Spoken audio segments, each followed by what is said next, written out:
ከዛ በኋላ ኢንሻአላህ እንግዲህ እንዳየሩ ጸባይ አይተን እንደ ሁኔታው አይተን ከፈለግን ጥያቄያችሁን እንቀበላለን፣ ከፈለግን ደግሞ አንቀበልም። መብቱ በእኛ ላይ ተጠበቀ ይሆናል ማለት ነው። ሜሮን አለሽ? ሜሮን አለሽ?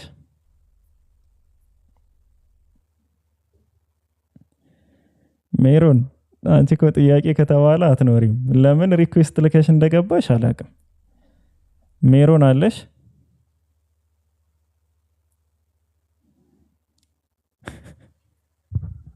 አለው ይቅርታ እያወራችሁ ስለሆነ ስቴፕ አውት አድርጌ ነው። ሰላም እንዴት ነህ ቢኬ? አለሁ አልሐምዱሊላህ። እንዴት ነሽ? አንመልስም ደግሞ ለአንተ እንመልስ። ጌታ ሆይ ሰው አጠን፣ ሰው ጠፍቶ። እሺ ርዕስ ነበረን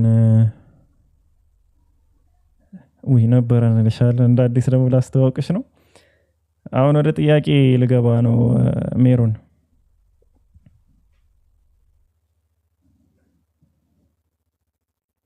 እሺ ቀጥል። እንትን የምችለው መልሼ እወርዳለሁ። ችግር የለውም። ለዛ ነው የገባሁት፣ ልጠይቅ ሳይሆን እንዳልኩ የጥያቄህን ለመመለስ። በቃ ይሄ ይጨበጨባል። እዚህ ቤት ስትገቢ ለመጀመሪያ ጊዜ ጥያቄ ስታስተናግጂ ዛሬ ይሄ ይጨበጨባል። እሺ ሜሮን፣ ክርስቶስ ለምን ነበር የተሰቀለው? ብዙ ነገር ተሰቅሏል። ሜንሊ ግን የእኛን ኃጢአት ለማስወገድ በአዳም ዘር የመጣብንን እና እግዚአብሔርን እንድናይ እንድንታረቅ፣ ከአብ ጋር እንድንታረቅ፣ እንደገና ደግሞ እሱ እንደኖረው መኖር እንድንችል እሱ ኦልሬዲ ሰው ሆኖ መጥቶ ስላሳየን የእሱን ፈለግ ተከትለን እኛም እንደዛ መኖር እንድንችል ሌላም ነገሮች አሉ። ያ ቤዚክሊ የአብን ማንነት ሊያሳየን አይደለ? የፈጣሪ ፍሬ ሀሳቡን ስለተናገርሽ እሺ ቴንክ ዩ። ለምንድን ነው አንቺ ሰው የሆንሽው? እንዴ ርዕሱን እዛ ጋር አይቼ ነው የገባሁት። አዎ ስለ ርዕሱ ነው ማውራሽ። ባይዘው ግራ ስለሚያጋባኝ ነው። እሺ አዎ ስለ ርዕሱ ነው ያወራሽ ያለሁትና ለምንድን ነው ሰው የሆንሽው ሜሮን? እግዚአብሔር ሰው አድርጎ ስለፈጠረኝ። ሰው መሆንሽ አንቺ ስራ ነው የእግዚአብሔር ስራ ነው? የእግዚአብሔር ፈቃድም ስራም ነው።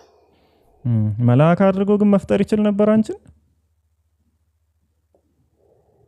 አዎ እግዚአብሔር ይችል ነበር ስትል ማለት ሲያቀደን ራሱ እንደኛ እንፍጠር ስላለ መልአክ ሊያረገን አይችልም ማለት ቢካዝ እንደኛ በከዝ መልአክ እንደግዚአብሔር አንቺን ሰው አድርጎ ከመፍጠር ይልቅ መልአክ አድርጎ መፍጠር ይችል ነበር? እሱን አላቅም። ምክንያቱም እኔ በእግዚአብሔር እቅድ ውስጥ ምን እንዳለ አላቅም። ሰው እንፍጠር ሲል እንደ አካላችን እንደ ራሳችን ስላለ በቃ አልችልም መመለስ እሱን። አዎ ይችል ነበረ፣ ግን ሰው እንደሆን ስለፈለገ ሰው አድርጎ ፈጠረ ማለት ይችላል። እንስሳን እንደ እንስሳ፣ መላእክትን እንደ መላእክት፣ ሰውን ደግሞ እንደ ሰው ስለፈጠረ መቀላቀል አልችልም። ሰውን እንደ እሺ በቃ ተይው። አሁን ሌላ ነገር ከምንዛዛግ አሁን ከላይ ያለውን ርዕስ ላይ ዋናውን ጥያቄ ጠይቅሻለሁ። አሁን እንግዲህ ኢየሱስ ክርስቶስ የተሰቀለው አንቺ እንዳልሽው በአዳም መዘዝ ለመጣው ኃጢአት ነው። አዳምና መዘዙ ይላል ርዕሱ። አንቺ ያንን ኃጢአት ለማግኘትሽ ወይም አንቺን እንዲነካሽ ያንቺ ምንም የሰራሽው ስራ የለም። ሰው አድርጎ የፈጠረሽ እግዚአብሔር ነው፣ ያንቺ ስራ አይደለም። ታዲያ ለምንድን ነው እግዚአብሔር ራሱ በሰራው ስራ አንቺን የሚኮንንሽ? እንደገና ሰው ስለሆንሽ ኃጢአትን ወርሰሻል ሊልሽ የሚችልበት ምክንያት ምንድን ነው? ኦልሬዲ የሱ ስራ ነው፣ ያንቺ ስራ አይደለም። ለምንድን ነው በዛ የሚኮንንሽ? እሺ አጭር አድርጌ ስመልስ እግዚአብሔር ሁሉን ነገር ከፈጠረ በኋላ ዘፍጥረት ላይ ሁሉ ነገር ጥሩ እንደሆነ አየ ይላል። ማለት ሲፈጥረን ፍጥረትንም ሁሉን እኛንም ሲፈጥር በቃ መልካም እንደሆነ አየ ይላል። ስለዚህ መቼ ነው የተፈጠረሽው አንቺ?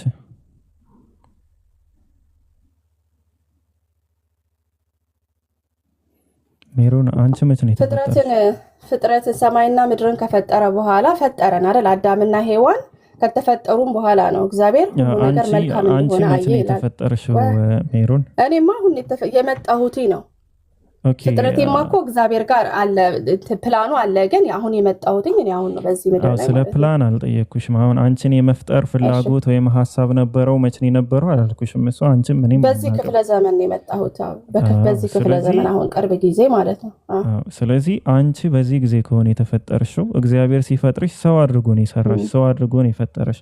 ሰው ሆነሽ ለመፈጠር የአንቺ ተግባር የለም፣ የአንቺ አስተዋጽኦ የለውም። እግዚአብሔር ራሱ ፈልጎ ነው ሰው ያደረገሽ። ስለዚህ ደግሞ ሰው ካደረገ በኋላ እንደገና ሰው ስለሆንሽ አንቺ የአዳምን እንትን ወስደሻል። ሰው ካላመንሽ ሲኦል ነሽ የሚልበት ምክንያት ምንድን ነው? አንቺ በሰውነትሽ ሰው በመሆንሽ ምክንያት ለምንድን ነው የምትቀጭው? ለምንድን ነው የምትጠየቂው? የምትኮኝነኙ? የአንቺ ስራ እኮ አይደለም። እሺ አንደርሰን ሰው እግዚአብሔር ለመቅጣት ላለመቅጣት ጉዳይ ሳይሆን እንዳልኩ ነው። ዘፍጥረት 1:31 ላይ ስትሄድ እግዚአብሔር ያደረገውን ሁሉ አየ፣ እነሆ እጅግ መልካም ነበር ይላል። ማለት ሁሉ ነገር ማታም ሆነ ጠዋትም ሆነ ስድስተኛም ቀን ነበር ይላል። ሲፈጥር እግዚአብሔር ምንድነው ክፋትን ኦር ክፉ ነገር ኃጢአትን አልፈጠረም። ኦኬ እሱ እንዲህ አይነት ነገር አይፈጥርም። ከዛ ግን ምን ይላል? በአንድ አዳም ምክንያት ሮሜ 5 ላይ ስትሄድ ኃጢአት ወደ ዓለም ገባ ይላል። አሁን ያበላሸው ነገር አለ እዛ ጋር። አዳም ያንን ኃጢአት ሲሰራ ሞት መጣ፣ እንዳልከው በሽታ መጣ እኮ። ቆይ አልመልስ መጣ። ስለዚህ እኔም ተካፋይ ሆንኩኝ ማለት ነው። የዛ ነገር ተካፋይ ሆኛለሁ። ተካፋይ ለመሆን የአንቺ የስራ ውጤት ነው ወይ? እሱ ነው ጥያቄ እኮ። የአንቺ ተካፋይነት በራስሽ ስራ ነው ወይ የመጣው? በራስሽ ስራ ነው ወይ የመጣው? ምን መሰለህ እታመማለሁ። በእኔ ነው የመጣው። ምክንያቱም እግዚአብሔር ሲፈጥረኝ እንዳልታመም እንዳልሞት አድርጎ ነበር የፈጠረኝ። አሁን ግን በአዳም መዘዝ ምን ሆናለሁ? እታመማለሁ፣ ልሞትም እችላለሁ። አይ አሁን ልሞትም እችላለሁ ማለት ነው ነገር አይደለም እኮ። እኔ ትቆጣጠሪዋለሽ ወይስ አትቆጣጠሪውም ብዬ አልጠየቅኩሽም። አሁን የኔን ጥያቄ ተረጂ። አንቺ ትቆጣጠሪዋለሽ አትቆጣጠሪውም ሳይሆን አንቺ የአንቺ ምርጫ ካልሆነ ሰው ሆነሽ መፈጠርሽ የአንቺ ምርጫ ካልሆነ በዲፎልት የመጣ ነገር ነው። ልክ ኃጢአት ሲገባ በአዳምና ሔዋን ምክንያት ሞት መጣ። እንዴት እናርገው ታዲያ? እኮ ለምንድን ነው እግዚአብሔር አንቺን ሰው አድርጎ ከፈጠረሽ በኋላ እንደገና ሰው ስለሆንሽ ይሄ ነገር መሆን አለበት የሚልሽ? ወይም ደግሞ አላለም በራሱ የመጣ ነው ነው ማለት ፐርሰናል እግዚአብሔር ለኛ የሚሰጠን ሳይሆን ሰው ባትሆኚ ይመጣ ነበር። ሰው ባትሆኚ ይመጣ ነበር። ሰው ባትሆኚ አሁን የኃጢአት ተካፋይ ትሆኚ ነበር። የኢየሱስ ክርስቶስ መሰቀል ትርጉም ይኖረው ነበር ላንቺ? ሰው ባልሆን እንትን ማተር አያረግም። አዎ ልክ ነህ።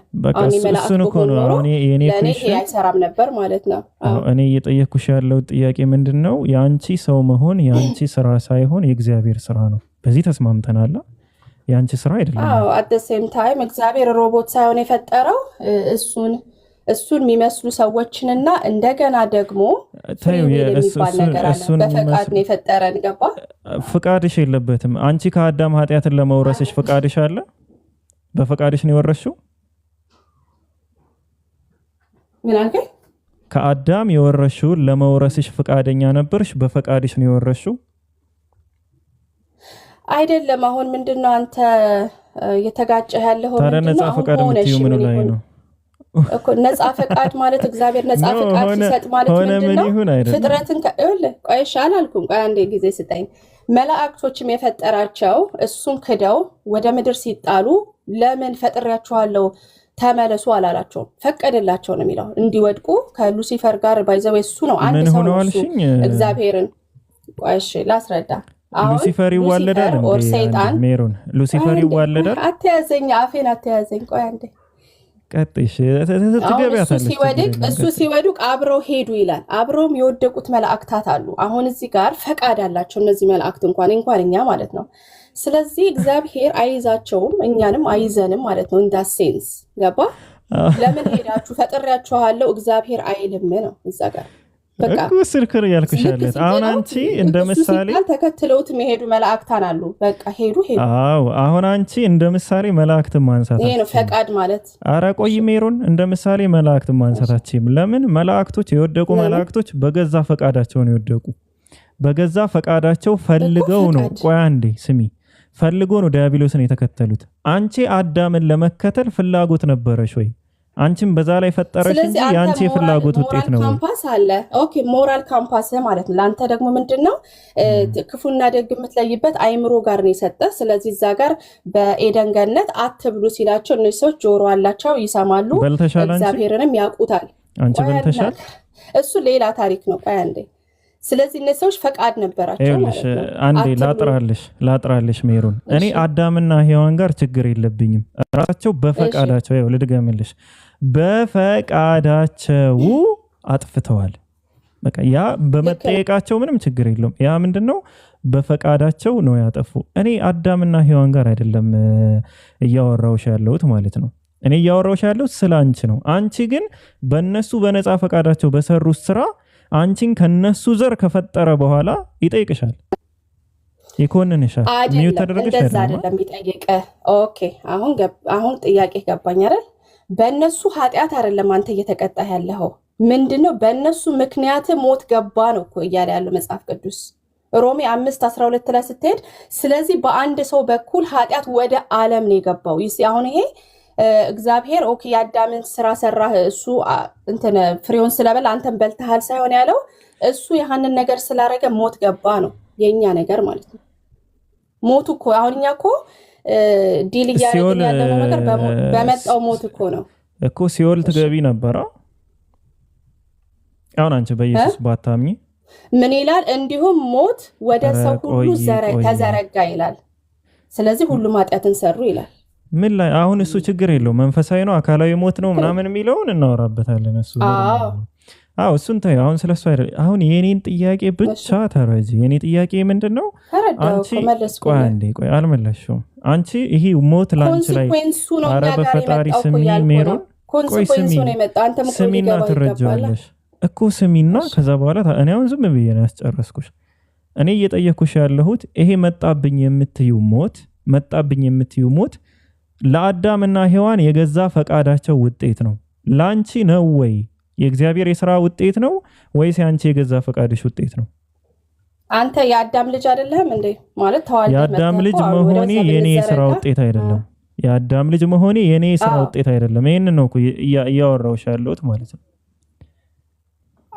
ግን ከሱ ሞት ተካፋይ ሆነሃል። ምክንያቱም ከሱ ነው የወጣኸው። አሁን ግን አንተ በመላእክት ታገት አሁን ለምንድን መች ነው ተካፋይ የሆንኩት እንዴት ነው ተካፋይ የሆንኩት እያልኩሽ አይደለም። እኔ የኔ የሥራ ውጤት ካልሆነ ለነሱ የሥራቸው ውጤት ከሆነ ለኔ ግን እግዚአብሔር የሰራውን ስራ ውጤቱን እኔ ነኝ ማጭደው ወይም ደግሞ ገፈጡን እኔ ነኝ ማጭደው። ሰው ሁኜ እንድፈጠር ያደረገኝ እግዚአብሔር ነው። ከዛ በኋላ ደግሞ ከአዳም ሞትን አግኝተሃል፣ ከአዳም ሞትን ደርሶብሃል ብሎ በኢየሱስ ካላመንክ ሲኦል ውስጥ ተበሰብሳለህ እያለኝ ነው። በራሴ ስራ ሳይሆን እኔ እየተጠየቅኩ ያለሁት ሰው ሁኜ በመፈጠሬ ነው። ሰው ሁኜ መፈጠሬ ደግሞ የኔ ውጤት ሳይሆን የኔ የስራዬ ውጤት ሳይሆን የእግዚአብሔር የራሱ የድርጊቱ ውጤት ነው። የኔ አይደለም ምን አይደለም በፍላጎት ሰው ይሆን። እሺ አሁን ባለንበት ዘመን ማለት ነው አሁን እግዚአብሔር ሁሉን ነገር አየ መልካምም እንደሆነ አየ ካለ በኋላ ሰው ለዘላለም እንደተፈጠረ ታምናለህ? ማለት እንዳይሞት ተደርጎ መፈጠሩን ታምናለህ? ትርጉም የለውም። እሱን አመንኩም እኔ አላምንም፣ ግን ትርጉም የለውም። ስለዚህ እኛ ደግሞ ስናምን ደግሞ የእኛን ለመረዳት መሞከር ጥሩ ይመስለኛል። ገባ? አሁን የሰው ልጅ እንዳይሞት ተደርጎ ነው የተፈጠረው። ዘላለማዊ ነበር እሱ አእምሮሽ ላይ ያለው ሀሳብ ነው፣ መጽሐፍ ቅዱሳዊ ሀሳብ አይደለም። ግን ወደዛ አልገባም። አሁንም ርዕስ ለማስቀየር ነው እየሄድሽ ያለሽው። እኔ አሁን በትክክል የሆነ ስፔሲፊክ የሆነ ጥያቄ ነው የጠየኩሽ። አንቺ ኃጢአት ለመውረስሽ ወይም ደግሞ ሲኦል ውስጥ ትገቢያለሽ የሚለው ፍርድ ለመተላለፉ የአንቺ የሥራ ውጤት ነው ወይስ አይደለም ነው? ይህን ብቻ መለሽልኝ። እሺ ልመልስ። አሁን እሱን ስመልስልህ ምን ይላል መሰለህ? አሁን አንተ የምታወራው ፐርሰናል ሲን የሚባለውን ነገር ወይ ደግሞ የግል የሆነ ኃጢአትን የምታወራው ዮሐንስ 9:1-3 ስታየው ኢየሱስ ሲያልፍ ከተወለደ ጀምሮ እውር የነበረ ሰው አየ። ደቀ መዛሙርቱ መምህር ሆይ ይህ እውር እንዲወለድ ኃጢአተኛ ማን አሉ ማለት ነው። ምክንያቱም ሰው እሱ የሚያደርገው እውር የሆነው በኃጢአት ምክንያት ነው ብለው ስላመኑ ማለት ነው። እርሱ ነው ወይስ ወላጆቹ ብለው ጠየቁት ማለት ነው። ቤሲክሊ ኢየሱስም መልሶ ይህም እሱም ማለት ነው ወይም ወላጆቹ ኃጢአት አልሰሩ ማለት ነው። ይሄ ምንድነው? ስለ ግል ኃጢአት ነው የሚያወራው። ኦኬ። ነገር ግን የእግዚአብሔር ስራ በእርሱ እንዲገለጥ እንጂ አለ። ምንድነው አሁን አንተ እያወራ ያለው? ስለ ግል ሆነ ኃጢአት ነው። እኛ የምናወራው ስለ ኦሪጂናል ሲን ደግሞ የመጀመሪያው ኃጢአት ነው የምናወራው። ይሄንን ለይተን ካላወቅን ምንም ስለ ግል ኃጢአት እያወራሁሽ አይደለም። ሲጀመር ኦሪጂናል ሲን የሚባል ነገር የለም። የግል ኃጢአት ነው። አንቺ የአዳም የግል ኃጢአት አይደለም ወደ አንቺ የተላለፈው ነው። አዳም ሲፈጠር ከዛ ጋር ነው የተፈጠረው አይደለም። የግል ኃጢአት መጽሐፍ ቅዱስ እንደዛ ብሎ አያስተምርም። አባት የልጁን ልጁም የአባቱን ኃጢአት አይወስድም። እያንዳንዱ ለየራሱ ስራ ፐርሰናል በመታረቅ ታዲያ አንቺ ለየትኛው ስራሽ ነው የወሰድሽው? ለየትኛው ስራሽ ነው የወሰድሽው? ይሄ ኦሪጂናል ሲን የምንለው ምንድነው?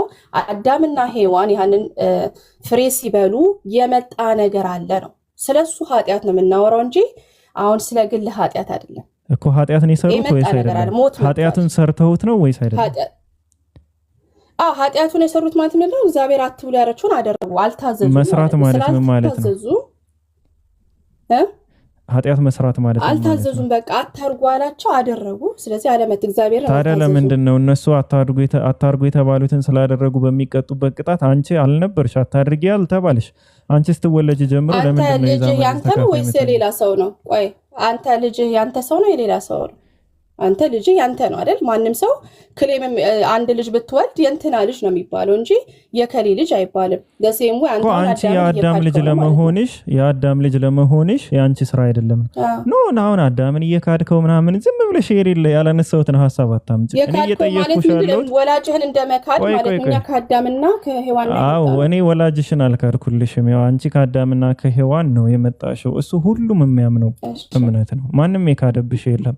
ነገር ግን አንቺ አዳምና ሔዋን በግላቸው በሰሩ ስራ መሰረት እግዚአብሔር ሰው ሆነሽ ስለተፈጠርሽ ለምንድን ነው የዛ ስራ ተጠቂ አድርጎ የወሰደሽ ነው? ለምንድን ነው ተጠቂ የሚያደርግሽ? የአንቺ ስራ ውጤት ካልሆነ ለምንድን ነው? አዳምና ሔዋን እኮ የስራቸው ውጤት ነው።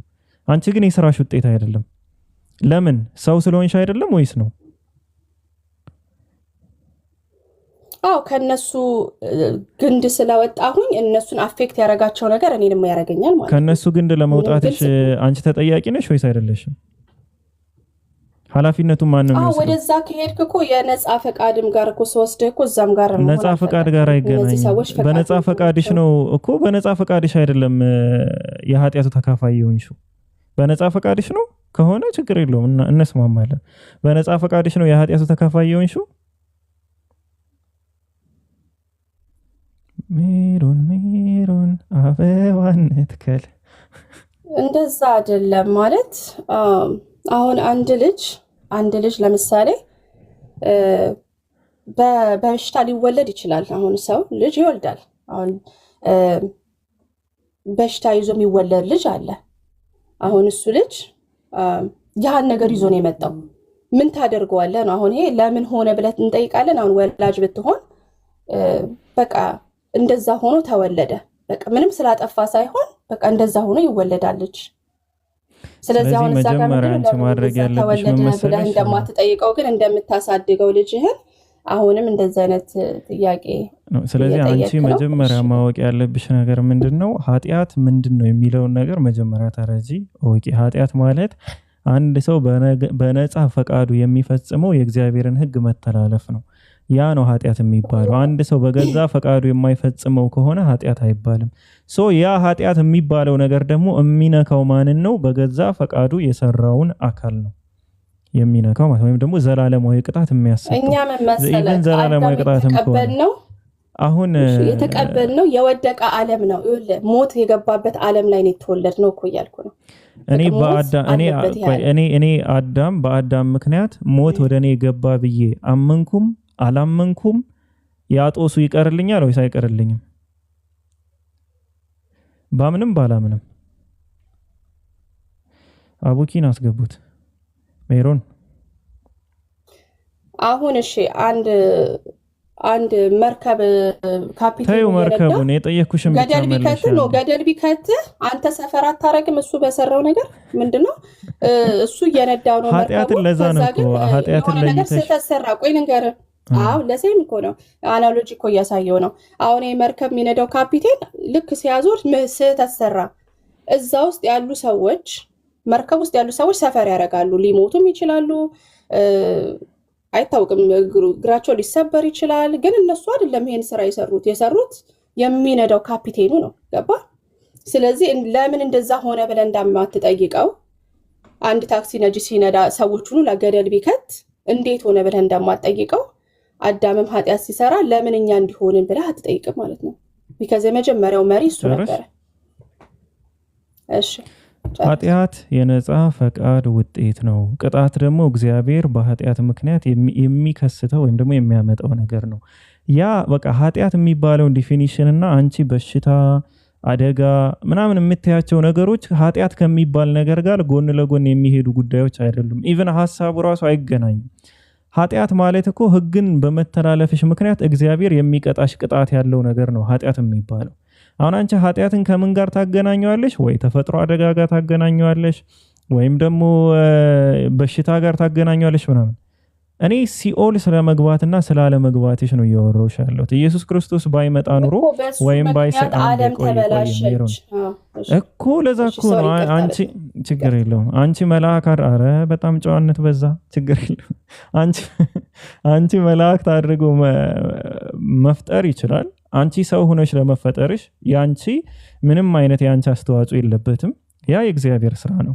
ከዛ ደግሞ ምን ይልሻል? እናትና አባትሽ በሰሩ ስራ ተጠያቂ ነሽ ይልሻል። ለምን ስትይ ሰው ስለሆን ይችላል። ሌላ ምክንያት አለው? ሰው ከመሆንሽ ውጭ አንዱ ያንዳቱን የፐርሰናል ሰው ከመሆንሽ ውጭ ሌላ ምክንያት አለው? ቆይ ያንን ኃጢአት የምታገኘው ሰው ከመሆንሽ ውጭ ሌላ ምክንያት አለው? ኃጢአትን የምንለው ምን ታውቃለህ? ሁሉ ኃጢአትን ሰርቷል የእግዚአብሔርም ክብር ጎሏቸዋል ነው። የሰው ልጅ ሁሉ ኃጢአትን ስለመስራቱ አንጣላም፣ እንስማማለን። ሁሉም ኃጢአትን ሰርቷል በሚለው እሱ የግል ተግባር ነው ኃጢአት። አሁን አንቺ ስለ ፐርሰናል ሲን እያወራሽ ነው። አሁን ሰርቷል ማለት አንድ ሰው ኃጢአትን ሰርቷል ነው። ሁሉም ኃጢአትን ሰርቷል ማለት ደግሞ ሁሉም የኃጢአትን ድርጊት አድርገዋል ማለት ነው። ሰርተዋል። እኔ ስለሰሩት አልጠየኩሽም፣ ስለተሰራባቸው ነው እየጠየኩሽ ያለሁት። አንቺ የአዳምን ኃጢአት ለመውረስሽ የአዳምን ኃጢአት ወይም ኦሪጂናል ሲን እንዳልሽው ማለት ነው ለመውረስሽ ሰው ከመሆን ውጭ ሌላ ምክንያት አለሽ ወይ?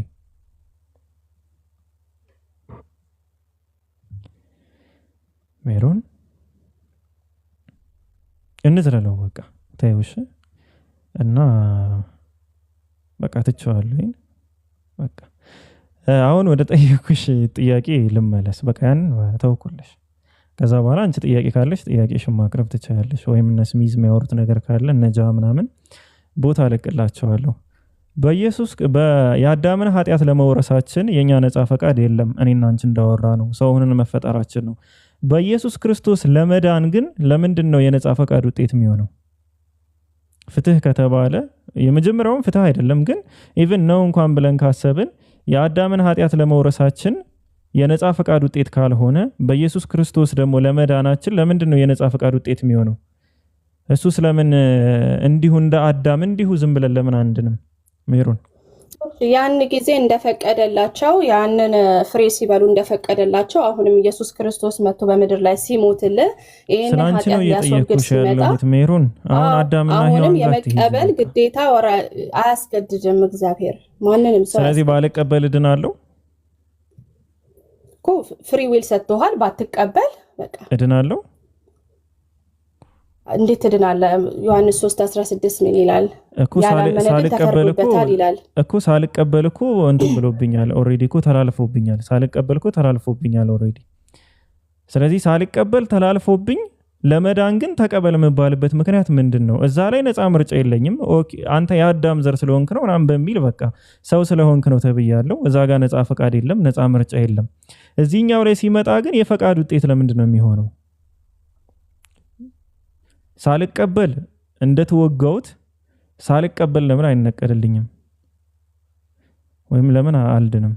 ሜሮን ይለፈኝ ማለትም ትችያለሽ ሜሮን።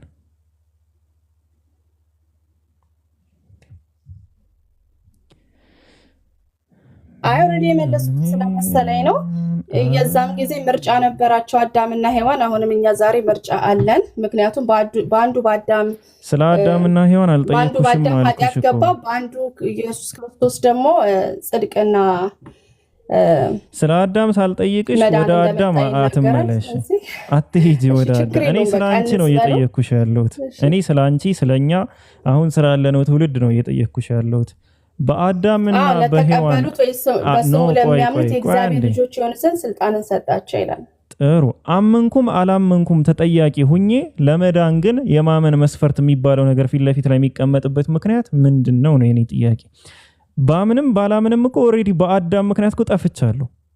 እኔ እኮ አዳም ቅጠል በላ ሲጀመር ሜሮን አዳም መኖሩን እኔ አላምንም ልበል ይቀርልኛል ኃጢያቱ አዳም መኖሩን እኔ ባላምን በቃ አዳም ይባል ከዝንጀሮ ነው የመጣው አልኩ አሁን እኔ አይቀርልኝም። ስለዚህ እኔ የነጻ ፈቃዴ ውጤት አይደለም እንደዛ አይደለም። እሺ ኢየሱስ ክርስቶስስ አዳምን እኮ ያሰብን አይደለም ኃጢያት ሰራን ምንለው ባይ ዲፎልት ራስ ተካፋይ ሆነናል ነው እኮ ተካፋይ ነው የሱ ሞት ተካፋይ ሆነናል። ገባ በሰራሹ ቢሆን ሮማ ምን አጣላና የራስሽ የሥራ ውጤት እኮ ነው። እኛ ምን አጨቃጨቀን በሰራሹ ቢሆን አንቺ ያወራሽ ያለሽው በወረሽው ነው የሰራውት ነገር የለ ነው እያልሽ ያለሽው በወረሽው ነገር ነው እንጂ የሰራውት ነገር ምንም ነገር የለም ነው እያልሽ ያለሽው። ስለዚህ አሚር ዘመዶችን ጠራውብህ እንዴ? ሶሪ እሺ ድጋሚ አላነሳቸውም ዝንጀሮ ምናምን ስል ይቅርታ አንተ ቤተሰብ ምናምን መናገር አልፈለኩም ነበር እኔ። እሺ ሜሮን ስሚዝ አሚር የምታወሯት ነገር ካለ አውሯት። እኔ ኦሬዲ በቂ ነገር ነው እሷ ለጭንቅላቷ ከተመለሰላት በቂ ነው። ምናልባት ፒኬ አግባብነት ያለው ጥያቄ ስለሆነ እየጠየቅ ያለው ምናልባት ቀለል ባለ መልኩ ጥያቄው አርቲኩሌት ሲደረግ ሜሮን አለሽ አይደል?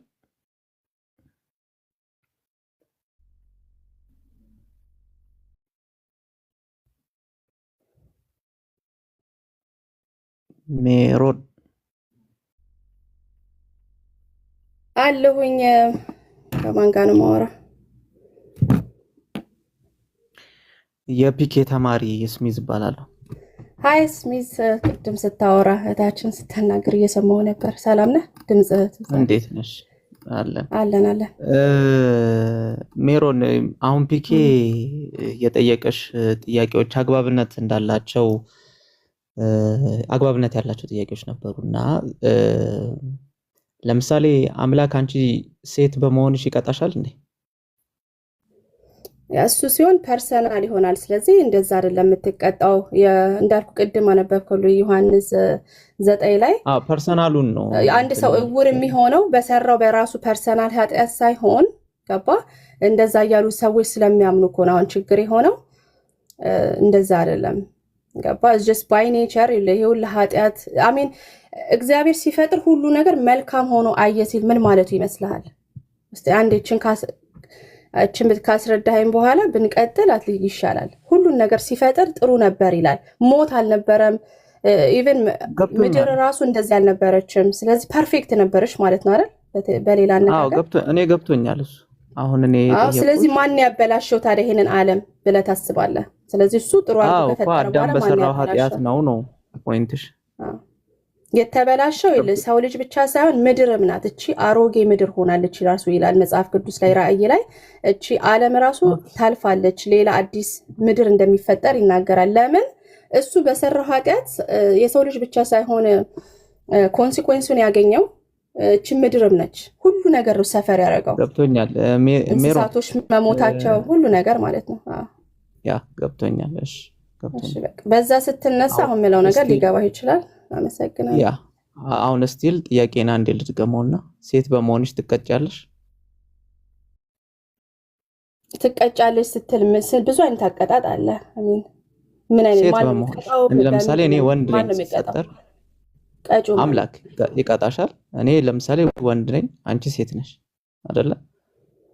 ምን አድርገን በምን ሁኔታ ነው? ከአዳም በፊት ወይስ ከአዳም በፊት በኋላ ነው የምናወራው? ቢካዝ ኦልሬዲ ተቀጥተናል። ሴቶችም እግዚአብሔር ቅጣቱን ሲያስተላልፍ እኛንም ሴቶች ቀጥቷል። ያኔ ያልኩሽ ሴት ሆነሽ በመፈጠርሽ ነው ያልኩሽ። ሴት ሆነሽ በመፈጠርሽ አትቀጣም ወይ? አይደለም። ሴትም ሆነ እኮ እየኖሩ ነበር በሰላም። ሴት ሆና ወንድ ሆኑ እየኖሩ ነበር በሰላም። ያ ስለዚህ ሴት በመሆንሽ እኔም ወንድ በመሆኔ አልቀጣም። አትቀጣም። ከአዳም በፊት አው ልክ ነህ። ምክንያት ከዚህ ሰራን ጥሩ አድርጎ ፈጠራ። በቃ ሁሉ ነገር ጥሩ ነው። ጥሩ የሆነ ነገር አትቀጣም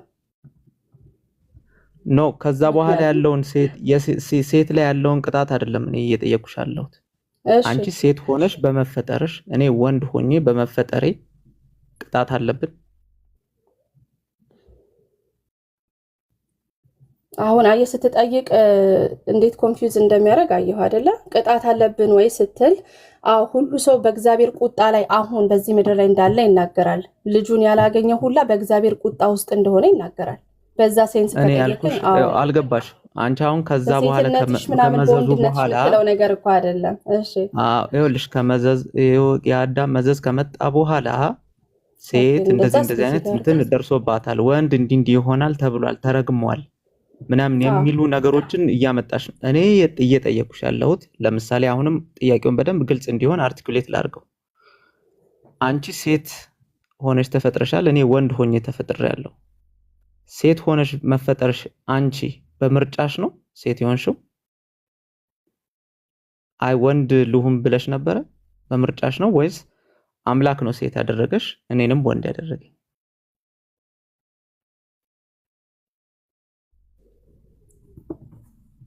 እኮ አሁን ይሄን ስትጠይቅ ከምን ስታንድ ፖይንት ነው የምትጠይቀው? እሺ ጠይቀው። ኦል ደ ዌይ እኮ ብትጠይቀው ፖይንት ይገባኛል። ከምን ሴት በመሆንሽ ስትል በጣም አንቺ ሴት መሆንሽ አምላክ ሴት አድርጎ ሲፈጥርሽ ያንቺ ምርጫ አለበት ወይ እኮ ነው። ይሄ በጣም ቀላል ጥያቄ ነው። ምርጫ እንደሱ ስትጠይቀኝ መልስለታለሁ። እኔ ሴት ለመሆኔ ምርጫ የለኝም። በቃ ሴት ሆኜ ነው የተፈጠርኩት። እግዚአብሔር ነው የፈጠረው። ጥሩ ምርጫ በሌለሽ ነገር ላይ ቅጣት የምትቀጭ ከሆነ ፍትሃዊነት ነው ወይስ አይደለም? እኮ አሁን እኮ ችግሩ እኔ ተፈጥሬ እኔ አሁን የመጀመሪያው ሔዋን በሆን ኖሮ እና ባላጠፋ ሴንስ አይሰጥም አንተ የምትለው ነገር ልክ ነህ። እኔ ግን ከሔዋን ምርጫ በሌለሽ እኮ ይሄን ኢን ጀነራል እንስማማባቸው። በእነዚህ አይነት ሴንቴንሶች እንስማማና ከዛ ኢን ዲቴይሉ እንገባለን። አሁን አንቺ ሴት ሆኜ በመፈጠሬ እኔ ምርጫ የለኝም ብለሻል። ልክ እኔ ወንድ ሆኜ መፈጠሬ የኔ ምርጫ አይደለም፣ የአምላክ ውሳኔዎች ናቸው። ልክ ነኝ እስካሁን?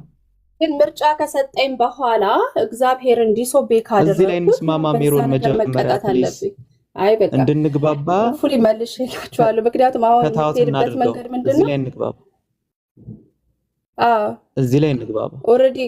ኦልሬዲ ከአዳም ጋር የተካፈልኩትን ሰው ሆኜ ነው አሁን እየጠየከኝ ያለው። አሁን እኔ ሞትና ያለው በሽታና ያለው ኦልሬዲ ከርስድ የሆነ ዓለም ላይ ምኖር ሰው ነኝ። ስለዚህ አሁን ይሄን ስትጠይቀኝ ሰብጀክቱን ይቀይራል ማለት ነው አይደል እንዴ? እዚህ ሴንቴንስ ኢን ጀነራል ሴንቴንሶቹ ላይ እንግባባ። ሜሮን ፕሊስ። በጣም ቀላል የሆነ ትራፕ ውስጥ እገባለሁ ብለሽ እያሰብሽ ስለሆነ በእውነት ትራፕ ውስጥ አይደለም አሁን ኤክስፕሌን እያደረግሽ ሳልጠይቅሽ ኤክስፕሌን እያደረግሽው ነው። ስለዚህ ኢን ጀነራል የሆኑ ተርሞች በጣም ቀላል የሆኑ ጀነራል የሆኑ ተርሞች ከተስማማን ኢን ዲቴል ነገሩን ወደ ውስጥ እንገባለን። አሁን በቀላሉ እኮ ተግባባን። አንቺ ሴት በመሆንሽ እኔ ወንድ በመሆኔ ምርጫ የለንም። የአምላክ ውሳኔ ነው እኔ ወንድ የሆንኩት አንቺ ሴት ይሆንሽ። ስለዚህ ይሄ በጣም ቀላል አይደለም? ይሄ አያስማማሽም? ቀላል ነው። ልክ እኮ ነው ስንፈጠር ልክ ነህ። በቃ ፈጠረን መጣን እኮ አይደል? እዚህ ጋር እንዝጋው። ቴንክ ዩ። እዚህ ድረስ እየተግባባን እንድንሄድ ይኸው እዚህ ጋር እንዝጋው። ኦኬ። ስለዚህ ይሄ ምርጫ የሌለን ነገር ላይ ነው አይደለ? የጾታ ጉዳይ ምርጫ የለንም እኛ ምርጫ የለንም በዚህ ነገር ላይ። ትክክል ነኝ? አሁን አንተ እንደምትለው ሴንስ ልክ ነህ። ያ አሁን አንድ ነገር ላይ ተስማምተናል። ሁለተኛው ፖይንት ደግሞ ምንድነው? ምርጫ በሌለን ነገር ላይ ምንቀጣ ከሆነ ፍትሃዊነት ነው ወይስ አይደለም? ምርጫ በሌለን ነገር ላይ ይሄ አንዱ ያነሳውልሽ የጾታ ጉዳይ ምርጫ የለንም። ልክ እንደዚህ ምርጫ በሌለን ነገር ላይ የምንቀጣ ከሆነ ፍትሃዊነት ነው ወይስ አይደለም? ይሄ እዚህ ላይ እንስማማ። አሁን እኮ እሺ አንዴ ዝም ብትልልኝ ማለት ነው። አሁን ችግር የሆነው እኮ ምንድነው? አንተ የኦሪጂናሉ ሜን አይደለህም ነው። እኔ ኦሪጂናሉ ሔዋን አይደለሁም ነው። ቅድም ያልኩ ነገር አለ። አንድ መርከብ አሽከርካሪ ካፒቴኑ ገደል ከተተን እኮ እያልኩ ነው። ይኸውልህ አሁን ተጭነሃል እዛ ቦታ ላይ በፈቃድ አይደል እንደ መርከብ ውስጥ ብትገባ። አሁን መርከብ ውስጥ የገቡ ሰዎች የሆነ ቦታ ሊሄዱ ፈልገው ነው ገቡ ልበል። ከዛ ይሄ ሰው ተሳስተተና በቃ መርከቡ ተገለበጠ። እሱን ኮንሲኩዌንስ ከመቀበል ወደ ኋላ አትልም። ለምን ሆነ አትልም አይደል? በቃ ሚስጥር ተሰራ። አንድ የጠየቅኩሽ እንድገሚል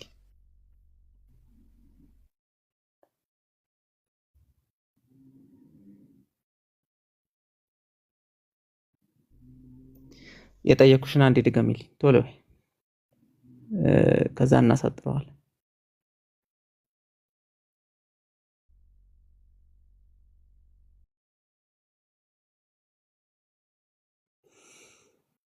ሚውት አንሺ አንዴ ሜሮን።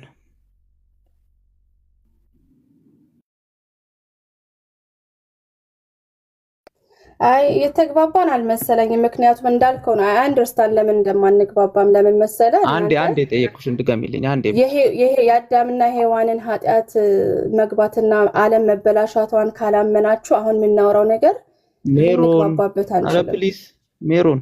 በቃ ስለዚህ ወደ ሌላ ጥያቄ እንሂድና እስሚዝ ከይቅርታ ጋር ማለት ነው ጥያቄ መጠየቅ ከቻልኩኝ ልጠይቅ፣ አለዛ ልውረድና ሌላ ሰው በቃ እሺ በቃ እሺ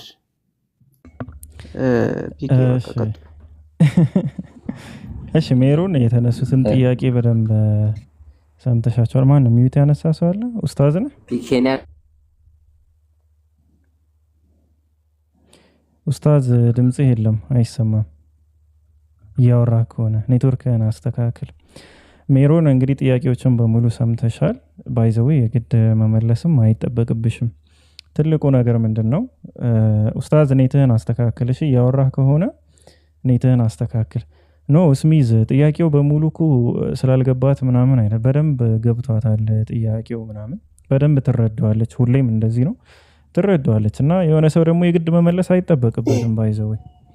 ስለዚህ ችግር የለውም። ግን አንድ በቃ ማወቅ ያለብሽ ነገር ምንድነው? ቆይ አንዴ ወደ አንቺ ጥያቄ ነው የምንገባው። እሺ ሜሮን። አይ እሺ ኮንክሉድ ስሰጠው ምንድን ታውቃለህ? አሁን ይሄ ልክ መርከብ የነዳው ሰዎችን ገልብጦ ገደል እንደከተተው ሁላ ኢየሱስ ደግሞ መጥቶ እነዚህን ሰዎች ነው እንግዲህ ሊያወጣ ከዛ ውሃ ውስጥ ሬስኪው ሊያደርግ ሲፈልግ፣ አንተ አሁን መሞት ካልፈለግ ምንድነው የምታረገው? ሬስኪው ሊያደርግ ያለህን ሰው አይ አታውጣኝ አትለው ማለት አውጣኝ ነው የምትለው። ምክንያቱም መኖር ስለምትፈልግ ማለት ነው። ስለዚህ ኢየሱስ ክርስቶስን ሪጀክት ማድረግ ምን ማለት ነው? አይ ልሙት፣ በቃ እሱ ሚስቴክ ሰርቷል፣ እኔም ገደል ገብቻለሁ፣ ግን በዛው ልሙት እያልክ ነው ማለት ነው። ስለዚህ አዳም ሞመንት ሬስኪወሩ እና በግድ ላውጣህ እያለ አይጥርም። በቃ ውሃው ራሱ ኃጢአቱ ራሱ ይወስድሃል ወደ ውስጥ ማለት ነው፣ ይገልሃል ማለት ነው። ይሄን ለመናገር ነው። አመሰግናለሁ። እሺ እንዳልኩት ወደ አንቺ ጥያቄ እንገባለን። እኛም ኮንክሉድ እናደርገውና የአሁኑን ሀሳብ ማለት ነው። ቴንኪው ለማንኛውም ስለተሳትፎሽ ይልመድብሽ። ምንድነው የስቅለት ጉዳይ ጋር ስንነሳና ኦሪጂናል ሲን የሚባለው ነገር ሲነሳ ሙሉ በሙሉ ከፍትህ ውጭ የሆነ መንገድ ነው እንዳለ ከሀስ ከፐ ማለት ነው። አንድም ፍትህ የሚባል ነገር የለበትም። እባቡን ብና የባቡን ፍትህ ላይ ምንም የሚያገናኘው ነገር የለም። ዘሮቹ ሁሉ በደረታቸው እንዲሳቡ የተደረጉት ባላጠፉት ጥፋት ነው። አዳምንም ብናይ እንደዚሁ ተመሳሳይ ነገር ነው የተከሰተው። በኢየሱስ ክርስቶስ መዳን የሚባለውን ኮንሴፕትም ደግሞ እንደዚሁ ደግሞ ብናየው ኢቭን በኢየሱስ ክርስቶስ ለመዳን መስፈርት አለው፣ በዛኛው ለመጥፋት ግን መስፈርት የለውም። በተጨማሪ በጣም ብዙ አሁን እዚህ ጋር በጣም ብዙ ሀሳቦችን ማንሳት ይቻላል። ምን አይነት ሞት ነው አዳም የሞተው? ኢየሱስ እየሞተ ያለው ምን አይነት ሞት ነው የሞተው? ያው ሞት ስለምትሉ ሞት ወደ ዓለም ገባ፣ ሞት ወደ ዓለም ገባ በጣም ተደጋግሙታላችሁ። ስለምን ሞት እንኳን እንደሚያወራ አታውቁም። የዘላለም ህይወት ሲባል ራሱ ምን ማለት ነው የሚለው ይሄ ራሱን የቻለ ጥያቄ ያለውና በስቅለቱ ዙሪያ ላይ በጣም ብዙ ቶፒኮችን ማንሳት እንችላለን፣ ብዙ ማውራት ይቻላል። ግን በአጭሩ ሁላችሁም እንድታውቁት ያክል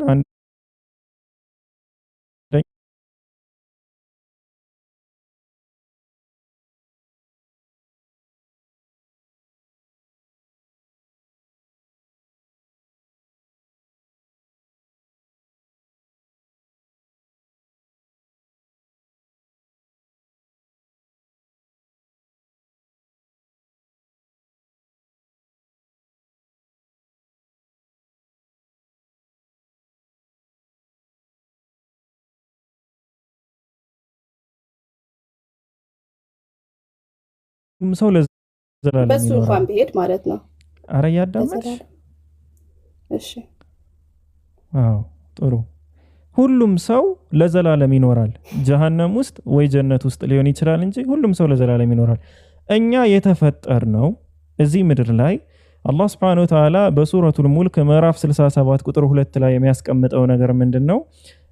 الذي خلق الموت والحياة ليبلوكم أيكم أحسن عملا ነው የትኛው ስራው ይበልጥ ያማረ መሆኑን ሊሞክራችሁ ምን ፈጠረ ይላል ሞትንና ህይወትን ፈጠረ ሞትና ህይወት ተፈጥሯዊ ነው እንስሳት የሚሞቱት እጽዋት የሚሞቱት ሰዎች የሚሞቱት እነዚህ ሞት የሚባለው ነገር ናቹራል እንጂ ተፈጥሯዊ እንጂ በኃጢያት ምክንያት የመጣ መዘዝ አይደለም እኛ የምንኖረው እዚህ ምድር ላይ የምንኖረው በዚህ ምድር ላይ የምናሳልፈውን ህይወት ወይም የምንመርጠው ምርጫ ከትንሳኤ ቀን በኋላ ለመኖር ነው ያ ኑሮ ዘላለማዊ ህይወት ይባላል ወይ በጀሃነም ውስጥ ነው የምንኖረው ወይ በጀነት ውስጥ ሁሉም ግን ዘላለማዊ ህይወት ነው ያለው አዳምም እንደዚሁ ሲፈጠር ሊሞት መዋቲ ሆኖ ነው የተፈጠረው ኢመዋቲ ሆኖ አልተፈጠረም የማይሞት አካል ሆኖ አልተፈጠረም ለዛ ነው መጀመሪያ ሞት ሲባል ራሱ ስለምን አይነት ሞት ነው የሚወራዛ ይሄን በበላህ ቀን ሞትን ትሞታለህ ሲለው በበላህ ቀን ብሎ ሲናገር አዳም በበላው ቀን አልሞተም ታዲያ ስለምናዊ ሞት ነው የሚያወራው ሲባል መንፈሳዊ ሞት ትላላችሁ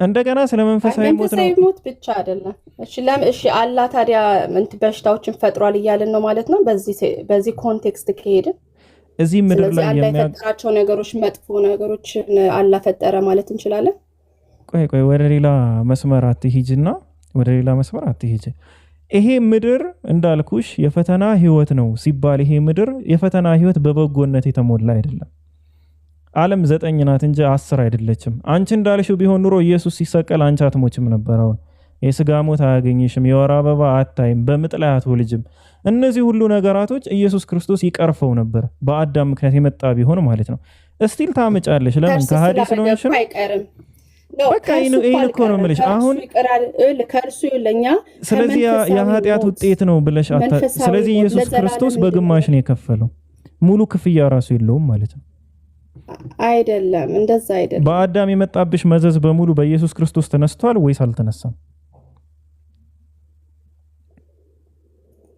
መጀመሪያ እኮ ሞትን በአዳም የመጣብሽ ነገር በሙሉ በኢየሱስ ክርስቶስ ተነስቷል ወይስ አልተነሳም ቅድም እኮ ሮሜ ላይ ስነግረ እሺ በአዳም የመጣብሽ ነገር በሙሉ በቃ ስለዚህ አሁን ለምን ትሞታለህ አትበይኝ በቃ እንደዛ ከሆነ ለምን ትሞታለህ አትበይኝ ኮንሲኩዌንሱ ነው እሱም ፓርት ኦፍ ኮንሲኩዌንሱ ነው እያልኩ ነው ግን ኦሪጂናል ቲንግ የሆነው ነገር ምንድነው አዳም ፊት አዞረ ከእግዚአብሔር ይላል ተለየ እኮ ነው የሚለው እዛ ጋር ጥሩ በቃ ይመችሽ ኢየሱስ ክርስቶስ በመስቀል ላይ ተሰቅሎ ሲከፍል ስጋዊ ሞትን የሞተው መንፈሳዊ ሞትን የሞተው ባይዘው እዚህ ላይ ራሱ መንፈሳዊ ሞት በሚለው መጠይቅሻለሁ መንፈሳዊ ሞት የሞተው እንዴት ነው ሜቢ ካላወቅሽው ላስረዳሽና አምላኬ ስለምን ተውከኝ ሲል ነው ያ ማለት አምላኩ ሲለየውና ሲተው ያኔ መንፈሳዊ ሞት ሞተ ተብሎ ይታመናል በክርስትና ይሄ ራሱ ጥያቄ ያለው ግን እንዲሁ ታዲያ ለምንድነው አንቺ የምትሞቺው አዳም የሞተው ስጋዊ ሞት አይደለም ወይም ፍርዱ የስጋዊ ሞት ሳይሆን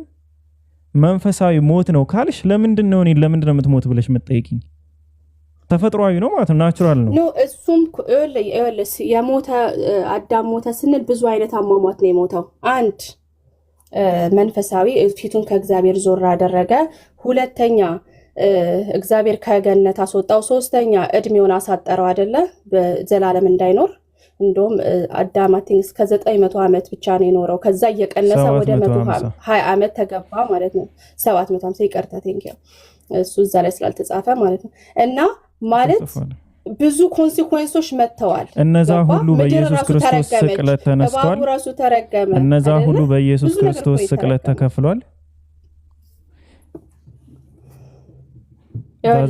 ስለዚህ ልክ ያ ሁሉ በኢየሱስ ክርስቶስ ስቅለት ተነስቷል ወይ አሁን ያልሻቸው ነገሮች በሙሉ በኢየሱስ ክርስቶስ ስቅለት ተነስቷል ለምንድነው የወር አበባ የምታየው ለምንድነው እንስሳት የሚሞቱት ለምንድነው አንቺ የምትሞቺው ለምንድነው የሚያምሽ አሁን እንትመልሻለሽ ጸጥ ብዬ ሰማሻለሁ ይኸው ቀጥይ አንተ እኮ የምትፈልገውን ብቻ እኮ አይደለም መስማት ያለበት ፒኬ እዚህ ጋር እኮ ከአብ ጋር ሊያስታርቀን የመጣው ሰው ፊቱ ከእግዚአብሔር ሸሽቶ ነበረ በአዳም ምክንያት እግዚአብሔር ማየት አይችልም ነበረ ስለዚህ ሙሉ ክፍያ አልከፈለም ኢየሱስ አይደለም እሱ ደግሞ ማለት ነው ራእይ ላይ ሄደ ስታይ አዲስ ሰማይና አዲስ ምድር ከተፈጠረ በኋላ እንባ የሌለበት ስቃይ የሌለበት ዓለም ላይ እንደምንኖር እግዚአብሔር ማለት ነው ቃል ኪዳን ገብቶልናል ራእይ አይ ቲንክ 21 ላይ ሄደ ስታየው በአዲስ ሰማይና በአዲስ ምድር ላይ ምን ይሆናል? አሁን የምናየው ሞት፣ ለቅሶ፣ ቸነፈር ያበቃል ማለት ነው። ቢካዝ እቺ አሮጌዋ ዓለም ታልፋለች ማለት ነው። ስለዚህ ይሄንን ነው እኮ የምንለው። ስለዚህ የሱ ሞት ሁሉን ነገር ነው የፈጸመው። ያ ሁሉን ነገር ምንም የፈጸመው ነገር የለም። ምንም ስቲል ታመጫለሽ ባይዘው አንተ መጽሐፍ ቅዱስን በቃ እንድታመብ ኢንካሬጅ አዳም ያ ሁሉ መከራ የመጣበት እዚህ ምድር ላይ ነው ወይስ ሌላ ዓለም ላይ ነው?